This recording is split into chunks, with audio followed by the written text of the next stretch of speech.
Okay. Looks like it's going to be a select few, the important people. Right, lovely. Good to see you all. I think everybody knows the faces in the group, but shall we just do a very quick whiz round just in case there's somebody who hasn't been for a while. I've got you in the corner, Anne, if you want to start, just who you are, what you do. Morning, everyone. I'm Anne, Financial and Welfare Advisor at Kemp Hospice in Kidderminster. And Chris? Chris, yeah, you can probably tell from the sign behind. I'm from It's a clue. No surprises there. Thank you. Lovely, Chris. Ben? Morning, everyone. Hello, living with and beyond cancer.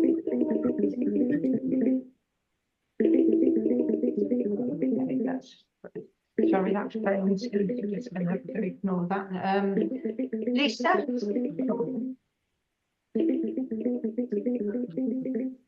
Hey, Lisa. Sorry, that noise was driving everyone mad. Lisa, yes, just a quick introduction. You're on mute, Lisa, sorry.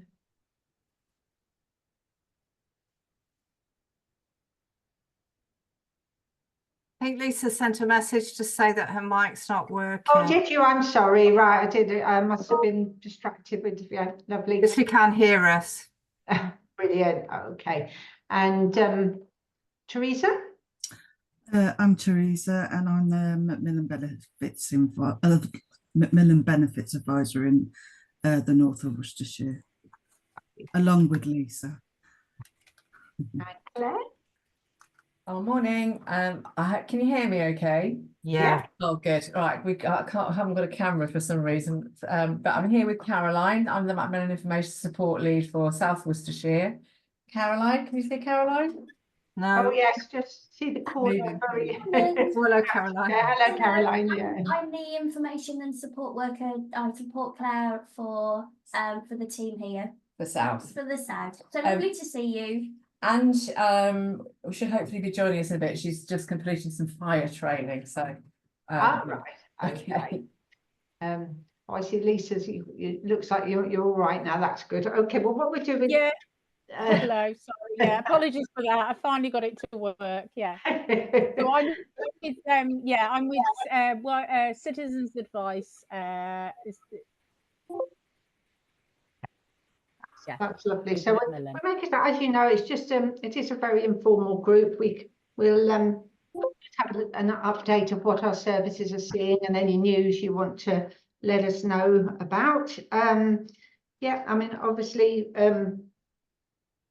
just from a citizens' advice perspective, obviously we'll hear from Teresa and Lisa, but just from an overall picture of the whole Macmillan service at Citizens Advice, it was a huge quarter. Obviously, just at the end of last quarter, we got our final figures. 326 new clients across the Worcester and Hereford Macmillan Benefits Service. So that's, it's as busy as ever, and all of those clients getting very valuable help when their finances have been affected by illness. So just when you see the numbers like that, it just hit home as the size of the job we've got to do out there. So yeah, that's sort of an overview from our service, but yeah, we'll go around. I know you don't have to go any early anymore, Chris, but would you like to start what's happening at Health Watch there? Yeah, no problem at all. So on the cancer side of things, which is my area really, we keep trying to access hard to reach groups. So I'm pleased to say that last week we were able to meet up with Asian male taxi drivers in Redditch and have a conversation with them about how they access healthcare. And the short answer is they don't really, which is not a surprise. It's disappointing to hear. I had a very interesting conversation with one of the guys and said, you know, how it works for him, and he said his wife gets a lot of contact with the NHS, screening programs and all the rest of it. But as far as he's concerned, he doesn't have a lot of contact at all. So we talked about prostate cancer, which is obviously fairly relevant in the age group that we were talking to. No knowledge at all, not really aware of what they could do, what they should do. You know, awareness was really quite low. So none of that, to be honest, came as a surprise, but it was just interesting to hear it from the horse's mouth, as it were. So we've left it with them because obviously it's not our job to tell people what to do. It's all about, you know, trying to make them aware of what their options are, what their choices are. Two of them went away to say, yeah, we're going to talk to the imams at our mosques, and if that all goes okay, we'll invite you to come along and talk to us at the end of prayers one Friday. So we're kind of hoping that will come off, or you know, it could just be on the day they felt that was what we wanted to hear, and told us that. So we kind of, you know, understand how these things work, but we'll try and follow it up as best we can, and get some messages out there, particularly to the men.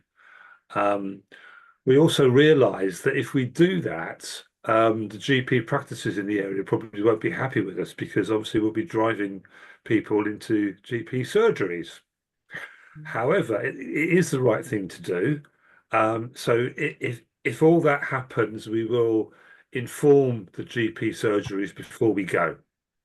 So at least, you know, they can, you know, well, at least they'll be aware of what we're doing. I think that's probably the fairest way of doing it. So that's quite interesting. We'll see if that actually pans out. And I guess also a shout out to people listening to this who aren't here. If you have access to hard to reach groups in the cancer area that you think Health Watch could be working with, we would definitely like that, you know, because one of our goals, of course, is to talk to these people and try and find out what it is that the NHS could do better in terms of, you know, talking to them and getting health messages over to them. So just a quick shout out there. The other thing that we're doing is with the Kidderminster and Worcester Prostate Cancer Support Group. They've got a PSA testing session, I think in Pershore in September. So we've been working with them, and we're going to be doing some surveys of the men that turn up at that. So I think they were talking about something like 200 men they've got booked in to do this testing that they are paying for. So the charities themselves are paying for it. And again, it's part of the messaging out there that if you're over 50, you have a family history of prostate cancer, and even if you've got a mother who may have had a BRCA1 or a BRCA2 gene and breast cancer, there's a link there with prostate cancer. You probably would be better having a conversation with your GP about that. And again, the awareness of these things is not as high as it needs to be. And we've found out from previous surveys that men can get a variable response when they go and talk to their GP surgeries about this. And again, we're trying to raise awareness by getting the data from these surveys that we can go back to the GP practices and say, you know, in your area, this is what, you know, these men have said. So we're kind of working on that. And the third thing is basically, again, it's a shout out to any cancer groups out there. If you're not talking to Health Watch, we would like to talk to you. So please come and talk to us. So that's my kind of messages for today. Any questions or comments from anybody?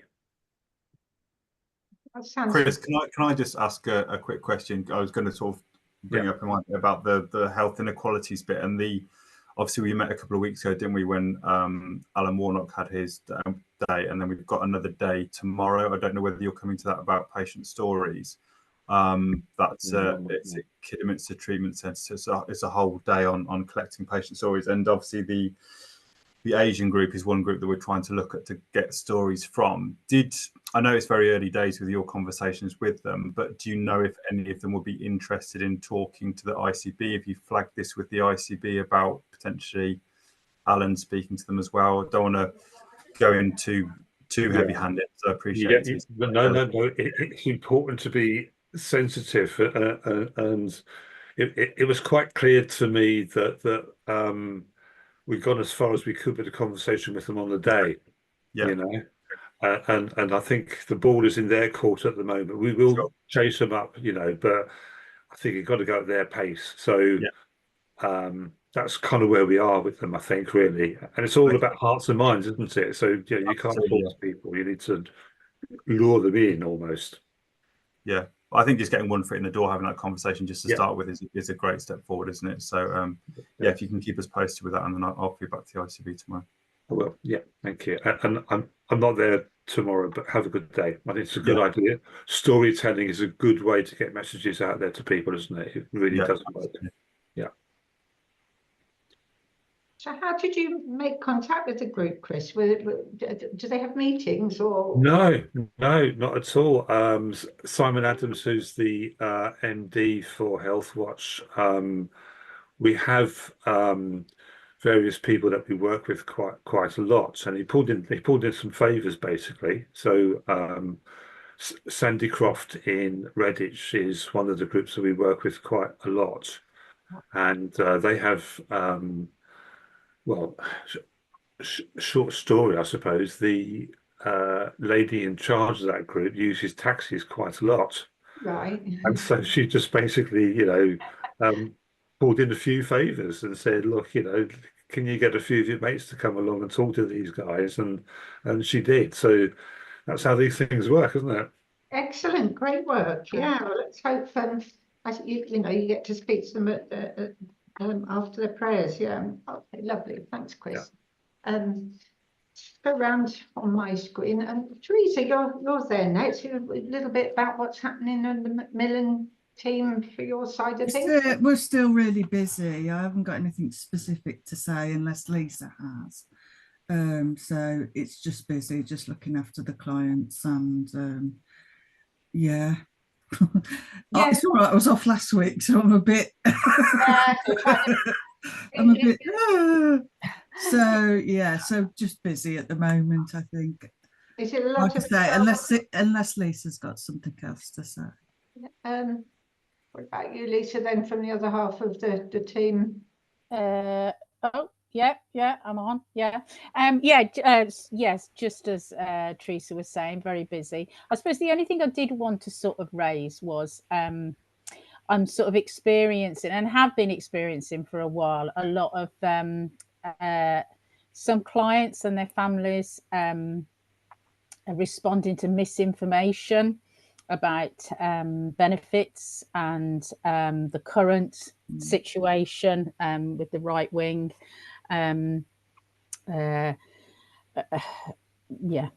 Just misinformation, and then frustrations within, especially one particular issue I had within the office, that I can just see, just worth raising. That's all. That some people are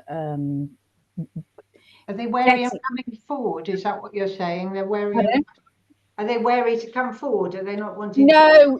It's more the case of their because of the misinformation they've got, that their argument is, I've worked all my life. Now I've come here and I want some support. I want some financial impact. I'm not entitled to it, but other people are entitled to it. From that perspective,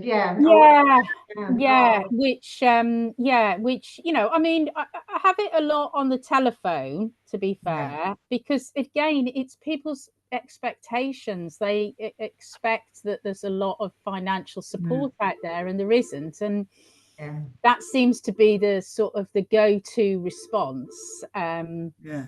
But then with the current situation, yeah, I did start to sort of feel more anger from certain people that and I just, yeah, I don't know if anybody else has experienced that.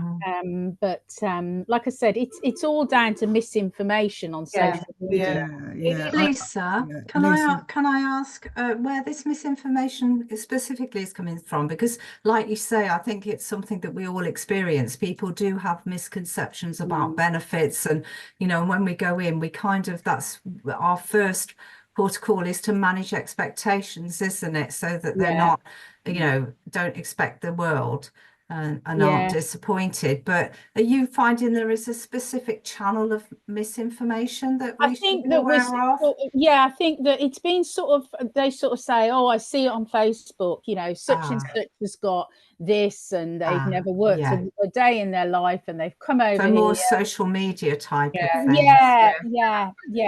And just speaking with other people that have had cancer, sort of saying, well, they got X, Y, and Z. So what I like Lisa said, I've worked all my life. Why can't I? So it's that sort of It is difficult. I think that's been around a little while, but I think it's come to a head. Well, obviously recent events, but even before that, with the cost of living, because people who have, we find it in our generalist service, not just in the cancer service. People who have explored every option, they're working, but their income still doesn't match their outgoings. And they think, well, the last ditch attempt is to try for disability benefits when, perhaps they've got an illness, but they don't appreciate that really isn't, eligibility for some of the disability. And that's where a lot of bad feeling comes from, you're right. And I think it's a very tricky one. I don't know, when we train our citizens advisors, it's really trying to, although you might have a personal opinion to want to sort of put them right, if you like, we're very much trained to be impartial and not to comment on it. But I think it is appropriate to say, well, everybody's benefits are assessed in the same way to see if the eligibility is appropriate. So it is difficult. I can imagine it probably will be at the fore a little bit at the moment because of politics and because of cost of living. So it's worth raising, Lisa. And if you feel you're in a difficult situation, I think it's always, we're all sort of we've got our support networks, and it is, if you have a particularly difficult client, it's good to chat it through with somebody, isn't it? And just to sort of let off steam a little bit. It's just frustrating that they've got misinformation, like I said, from social media, from Facebook. But when they're supporting a loved one and they're frustrated, it goes in the right, it's all funneled in that sort of anger.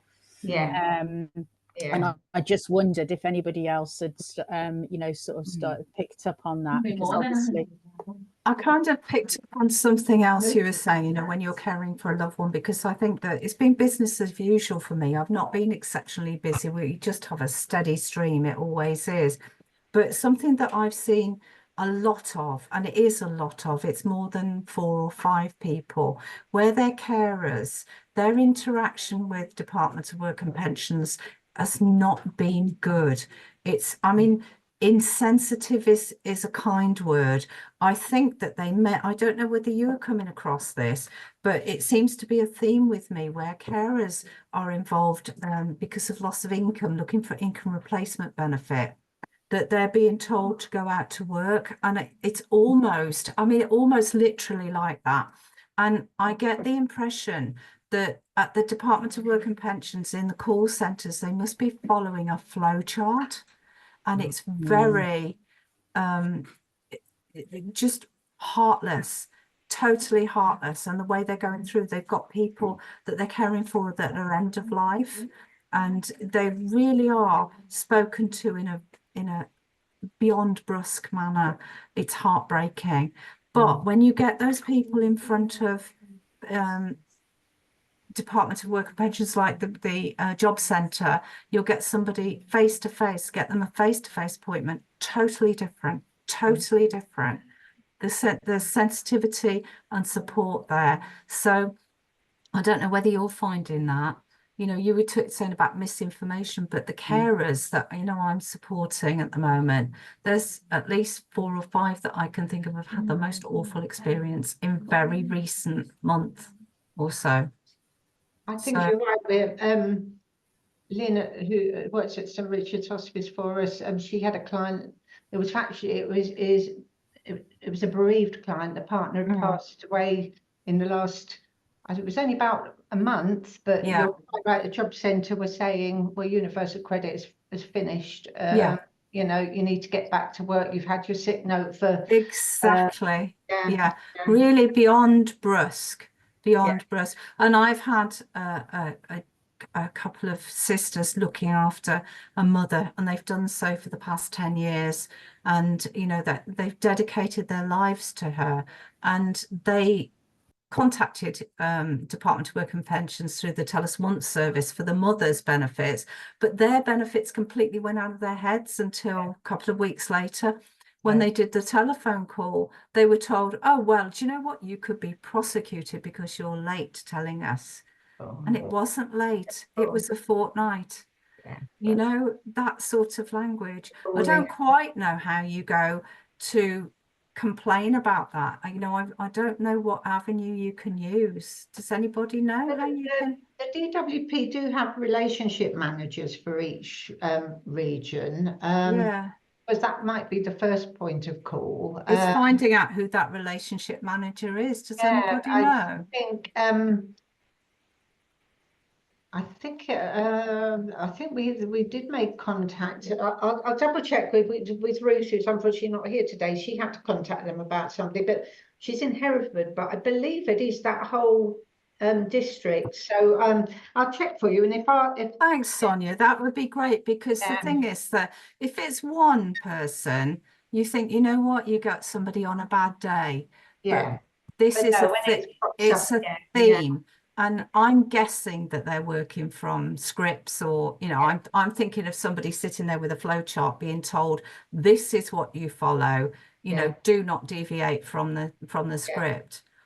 No, absolutely. So we can find it. That'd be the first point of contact, I think, just to see, you know, to point this out. And then, you know, subsequently, we've also got our research and campaigns team, who if we gave them a couple of examples of, well, it would be citizens advice clients, they would feed that up to our national team, who, you know, they lobby, you know, they do make representations to the you know, the main agencies. So we'll just step at a time and see if we can what the relationship manager's thoughts are. Thank you. Well, when I was with Citizens Advice, I would have done something like that. It would have gone through social policy. But, absolutely. You know, sort of, because I'm sort of like a unit on my own here. It's different. No, exactly. When you've got we are fortunate with Citizens Advice. You have got the national weight behind us. And, you know, if they see things like that being flagged up from different offices around the country, they will take up it as a national campaign and approach the DWP. So it's worth starting the ball rolling, definitely. Thank you. Okay. Lovely. So Claire, would you like to let us know what's going on around there at the moment? Oh, just on mute, Claire, my dear. Yes, probably more of the same, the general theme that we're hearing, just feeling very busy with referrals. So we're way over 3,000 now, just for this hospital to contact since January. That includes, you know, any medical professionals, patients, carers, same sort of thing, a lot of more distressed patients, more complex referrals, more complex social problems. And, you know, I think we're sort of a victim of our own success to some degree, because of now getting so many more referrals. as I'm sure Ben will tell you, we've just started with the EH&A project, which Caroline and I and Ange and Kim are sort of engaging with. So those are slightly higher in referrals. We'll see how that goes. But we've now got 4 volunteers in Worcester, and another one coming on board shortly. She's just undergoing a training, so we'll have a volunteer every day of the week, which is fab in the sense that they're incredibly high. When I say high caliber, I mean they've got lots of really, really good skills. So we've got one person working two miles a week who's a CNS. We've got another one who's fabulous listener, has had cancer himself. Another one who's lost a daughter to cancer. But they've got lots of different things or experiences to bring to the table. But we're really finding that we are relying on them more so, because we have just got to get through the referrals. So whilst they're there, you know, we've spent an awful lot of time inducting them, but those that can fly, we're now going, right, okay, we've got to get on with the referrals that keep pinging through, as well as the drop-ins. That said, one of our volunteers is just venturing out to chemo suites, which is great because we've sort of neglected Rowan because we just don't have a chance to get up there. But yeah, we are really busy. I think we've had 10 Hope courses booked in for this year so far. So we're all busy doing those. Got one starting in September, which I'll be doing, might be doing 2 yet, don't know. Unfortunately, our manager's been off sick for a while. So yeah, we're kind of just getting on with things ourselves. What else can I tell you? Hope we're doing quite a lot of talks to groups and service provision, physio teams, clinical nurse specialist teams, so that keeps us busy. A lot of increasing referrals to talk to new members of staff, which is great because I think it just underlies how important the service is across the CNS teams. We're probably doing 1 a week, I should think, to new CNSs. So yeah, it's all good. Caroline's amazing. Don't know where we'd be without her. Thank you. Yeah, fabulous. Mutual Appreciation Society. Yeah, we've got a great little team. Very lucky to have a great little team. I think everybody's busy, aren't they? We're just doing the best we can. Claire, can I just ask what's EH&A?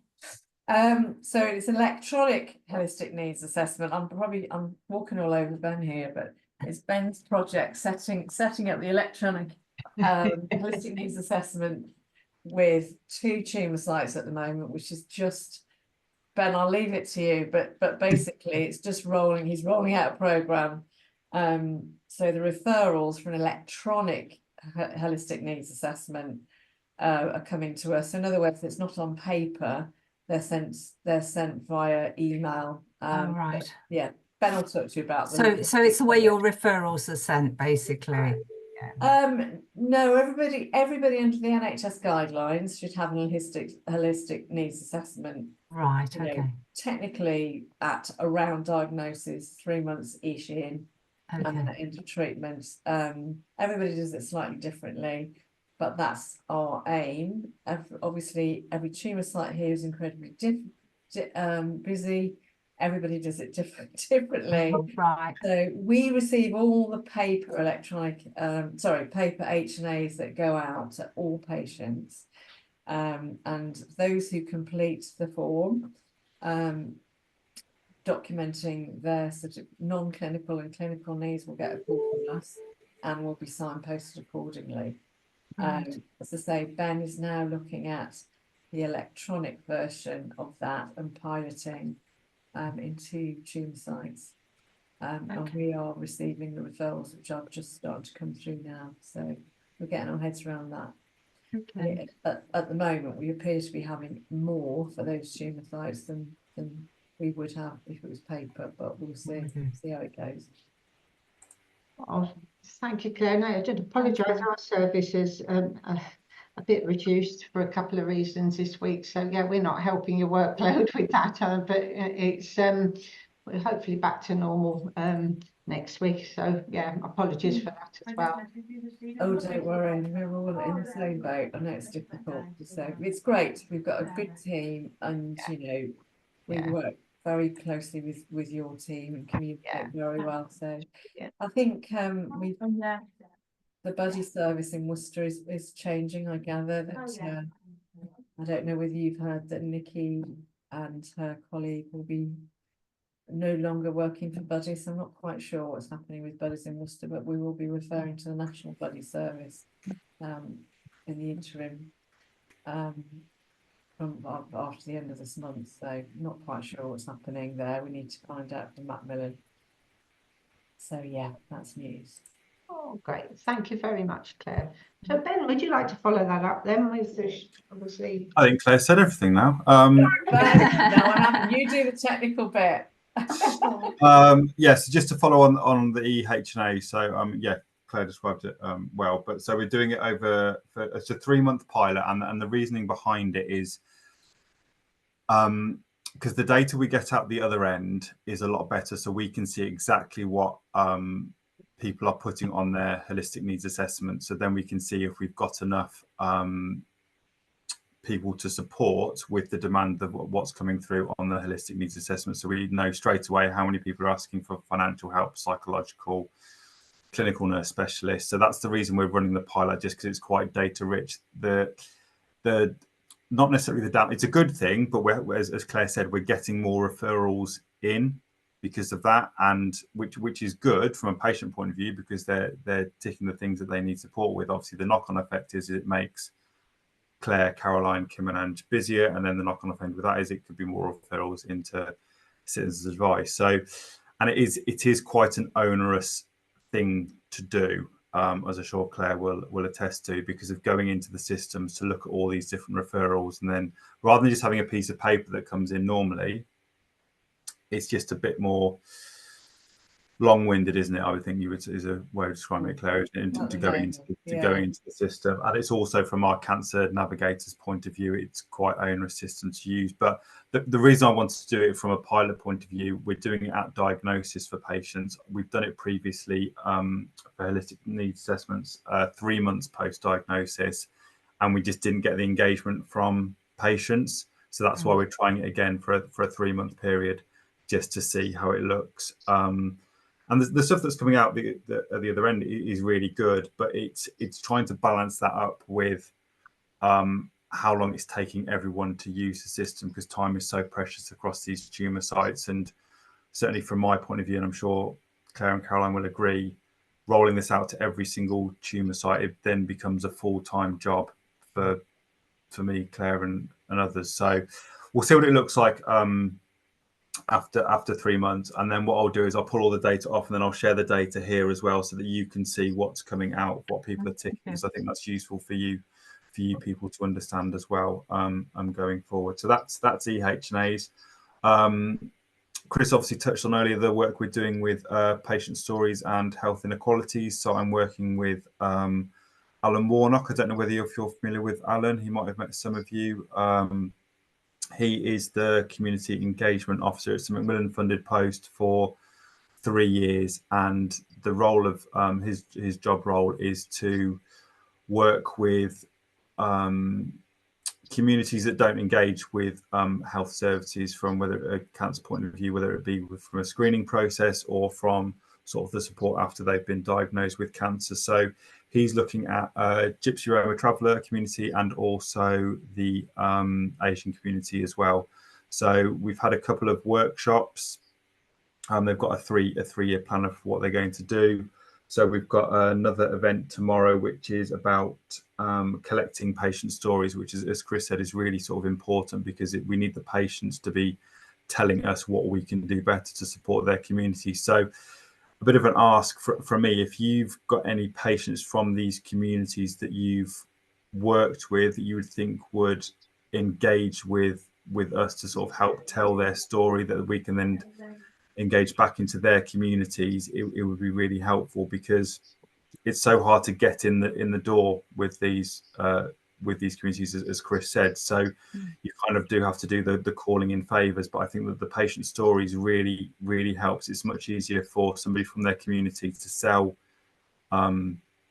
their story and how they were supported through their cancer journey and diagnosis than it is for us to go in and tell them why they should be doing it. So if there's any patients from Gypsy Roma Traveller or Asian communities that you think would support us with this, or you know of any community leaders that we could work with, and then I can pass those details on to Alan, that would be really helpful. I don't know if there's any, do you have much dealings with the GRTs and sort of the BAME communities that come into your doors? Those in Lisa's. Really? Sorry. Yes, yeah, we do.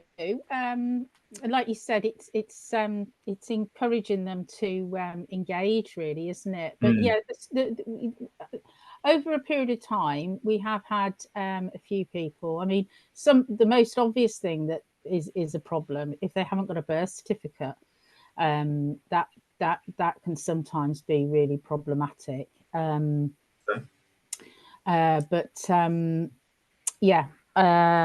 But I'll have a think about that, about whether there would be worth, if I can think of anybody that would engage with you. Thank you, Lisa. I'll speak to the Macmillan Benefits Advisors that aren't here today as well, so Andrew, Ruth and Vicky, ask them to keep an eye out too. So yeah. Thank you, appreciate that. So that's that. I'll keep you all updated with how that's going, because I think it's important that you're able to view these stories as well, and then you can share them with potential people that you work with. Another thing that's not long come out is the Cancer Patient Experience Survey. So that is a huge document with a lot of questions. So I'm working through that with Elaine Stratford, our Quality Assurance Manager, and then we'll be writing reports on that, going out to tumour sites, and then there's a lot of sort of tick boxes on that, but there's also a lot of free text where patients have written their experience. So what we try and do is then group those up, and then we'll share those with the people that are relevant to. So I think that's important that we share that wider as well. I'm thinking of you, Chris, as well, to share that with yourself as well, because I think that's important that you're aware of what patients are saying. Yeah, and as Claire said, we're busy with a lot of other things, but I think that's the main thing. As Claire said, Lisa Roby, our manager, has been off for quite a time now, but we're still cracking on with everything. So it's always business as usual. We'll probably hope to do another health and wellbeing event later on in this year. I know that's something that Andrew supported us with in the past. So that's another thing I'll share with you. So if there's any patients that you think would benefit from coming to one of those events, just to hear from other patients and to hear what support they can get, I think that's quite useful. But I think that's about it. I don't think I've missed anything. Claire, I know you spoke about. I don't think that's, I think that's it from us. Thank you. Thank you. Thank you, Ben. That's great. Sharon, anything you'd like to bring to the meeting? Hi everyone. Sorry, I haven't attended one of these meetings for a while. My name's Sharon. I'm a cancer care coordinator for Worcester City Primary Care Network. Sorry, I've been dropping in and out. I'm managing the phone lines today on behalf of my colleague who is off. So I do have to go if my phone rings, sorry. But yeah, I'm doing the same at the project that Ben was talking about with the BAME community and the Gypsy Roma Traveller community, and I've done 2 recordings of people who sort of have raised their issues about what we could do as primary care to make things improve their access to it. I will say that a couple of the things they said was, if we send, obviously, when I'm speaking to people about having a smear test, sometimes they, the women particularly, not really the men because their English is very good, but the women just cannot understand me. They want to, but they just do not understand what I'm saying to them. So I've been told on their behalf that for us to send out a letter, a written letter, it preferably in their language, but if not, then I know the National Screening Committee do send a letter anyway, but I think if a letter came from the GP practice or the primary care team that would actually explain exactly what it is they need to have, you know, what is involved in having a smear test, for example, and why they need to have it, then there would be somebody within the family who could explain that letter, and you know, in a way that they would understand it, and they're more likely to come then than just off the back of a phone call or from, you know, an organization they don't understand. So it does need to be explained in more detail, I think, for those people. Yeah, so that, yeah, basically you know, having it in writing. The other thing we've got on as well is with the PCN are doing on Saturday at St Martin's Gate Surgery. We're having a women's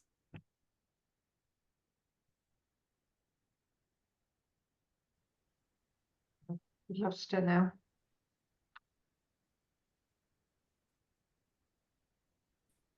For a second, see if she comes back. Oh. health hub. We're doing cervical screening there, so no appointment is necessary for them. We continue to work in cancer prevention, and there's only me. We've got 130,000 patients, so you know, I'm not doing any cancer care reviews at this point, but we are contacting people regarding the bowel screening. So those who don't return their test will be getting either a text message or a telephone call, ask, you know, sort of explaining them all about the test, why it's important, and any support they might need to be doing that. Also, for men, we are working in with Prostate Cancer UK, and actually this year the uptake has been better. So we are sending out text messages to men, to black men over 45 and men who are most at risk, so they've got a history of prostate cancer in the family. We are sending out text messages again with links to a risk checker. They're able to do that risk checker and book in and information, so they can book in with our primary care network and have a blood test, a PSA blood test. So yeah, we do continue to work in the prevention. You know, we do everything we can. The other thing is, I did work at St Richard's Hospice. They are struggling at the moment, particularly in the living well department, with patients with a serious progressive illness who can go into St Richard's Hospice. It's an intensive sort of program that patients can go in once a week and get support from a wealth of professionals within the hospice. You know, there's lots of, it's holistic support. I'm just wondering, does everyone understand and know about this and what they offer? No, because yeah, I know some of you do, some of you may not. Is there Sonia, if you can I give you your contact details to Charlotte? She's the head of Living Well, Charlotte Nichols. There's they're doing a breakfast. Sorry, I can't remember the name of it, what they call it. It's just a very early morning meeting, so they give out information about all the services that the hospice provide. And I think, you know, there's so much that your patients can take from what they're providing, and I just think the word is not getting out for some reason. So I think, Sonia, if I put you in touch with Charlotte, then maybe you know, you could then provide people with the information of the professional networking breakfast, and you know, then people can attend that and understand what there is on offer.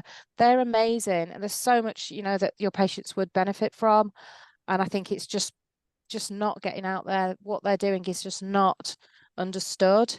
It's not just somewhere people go to die, you know, it's a place that people go to live well with a serious progressive illness. And the results are amazing. So I'll be in touch with you later today, Sonia, with the contact details.